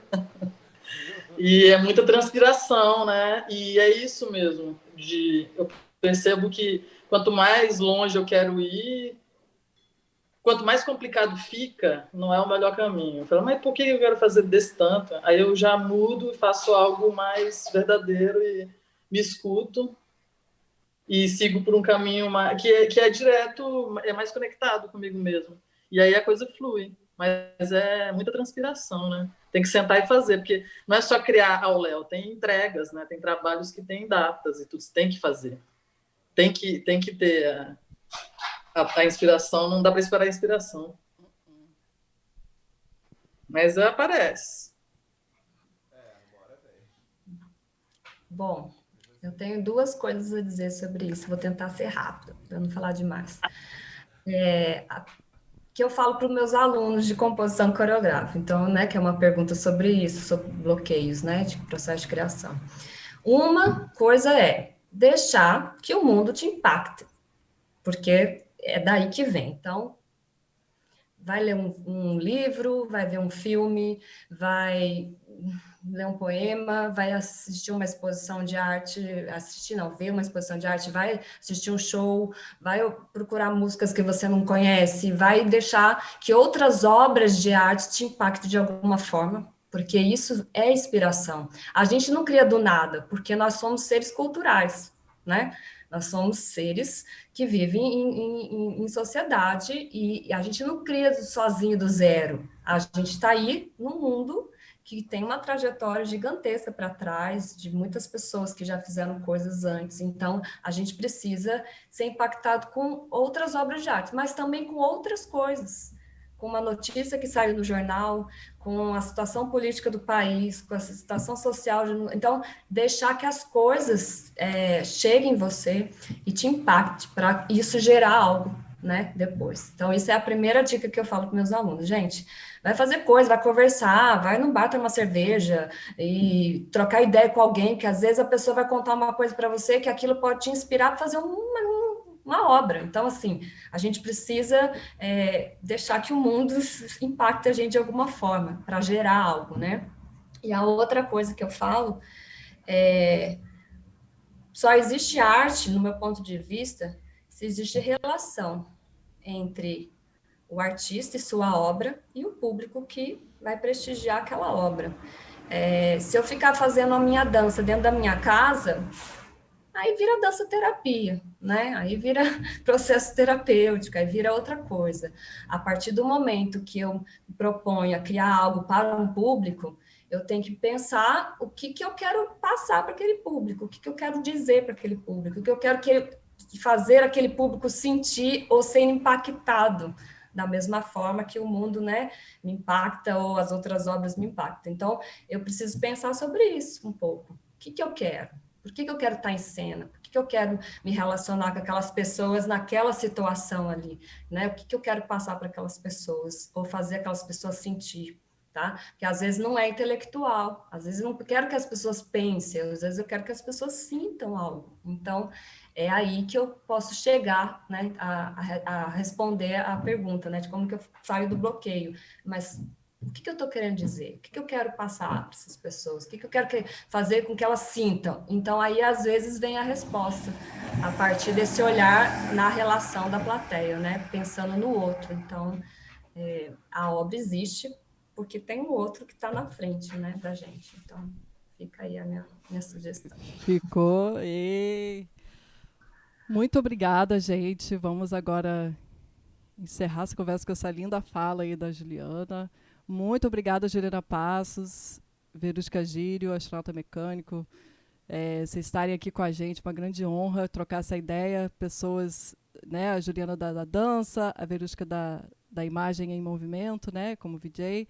E eu e João aqui como músicos, como professores também, como espectadores também das artes. Muita satisfação. E, galera, fique com a gente, que agora, 9 horas, a gente vai começar um set aqui, uma audição aí das músicas da coletânea. Galera que está assistindo a gente, pô, chama os amigos aí, vamos aumentar essa audiência aqui no nosso canalzinho. E acho que é isso. Gente, muito prazer estar com essas 3 mulheres incríveis. Para mim, poxa, muito obrigado. Foi muito enriquecedor, sério mesmo, de verdade. E é isso, muito obrigado mesmo. E vamos fazer alguma coisa juntos. Vamos. Vamos. Eu queria agradecer. E, Érica, fico muito feliz de saber que esse curso que você, né, tá dando, já fez várias turmas, tem a influência, né, dos métodos do Rolf. Quando você falou dos desenhos, eu dava muito desenho para vocês com giz. Então, Nossa, fiquei agora emocionadíssima de saber que o trabalho que eu fiz com você nos 2 anos gerou frutos, né? Tá gerando frutos. E enquanto professora, né? Mas também para a cena, para você criar na sua produção artística, né? Na sua cena, na sua performance. Então, fico muito feliz. Coraçãozinhos para você.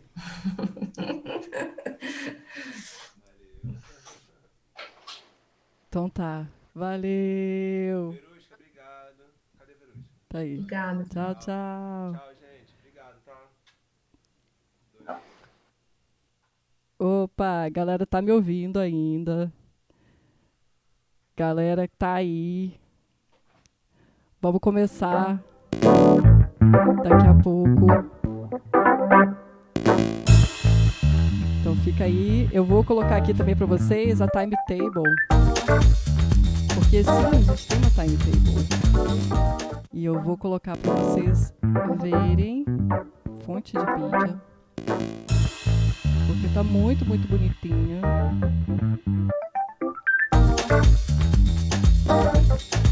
E aí, vocês gostaram? Eu adorei. Adorei essa troca com a Juliana e com a Verusca. São pessoas muito, muito queridas.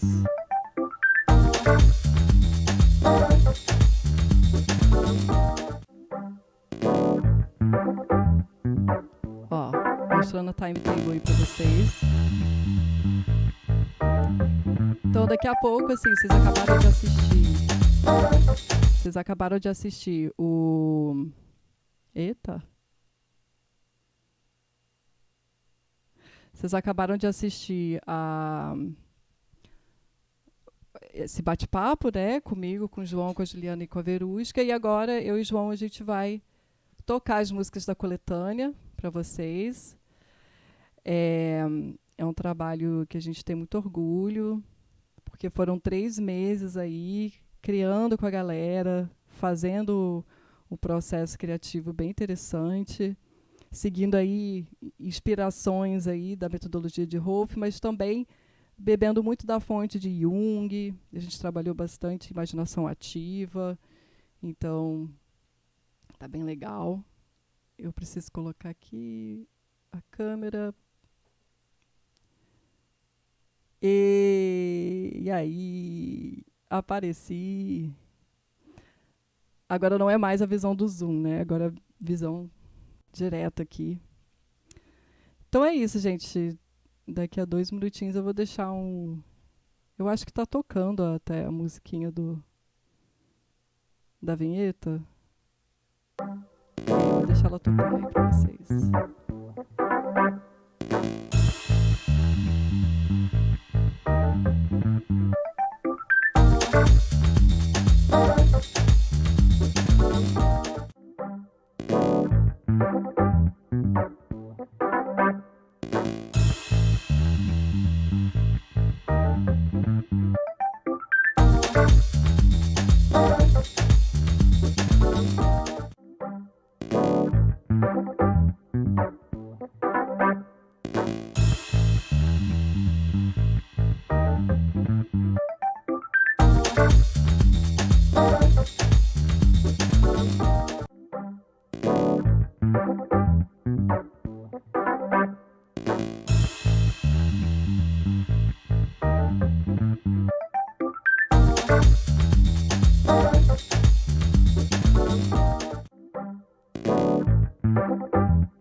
aí, galera, estamos aqui de volta, estou de volta aqui, daqui a pouco o João chega também.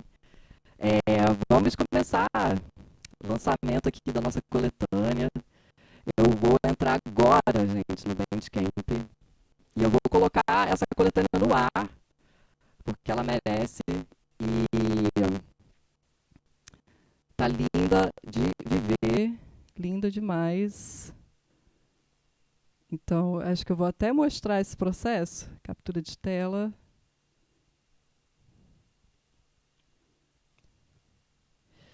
Gente, tá assim, ó. Tá lindo demais. Eu vou publicar agora. Editar.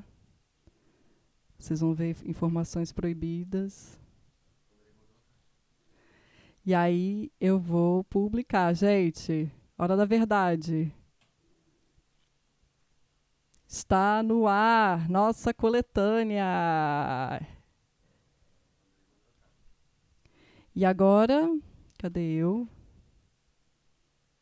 Estamos aqui. Cheguei, João. Aqui.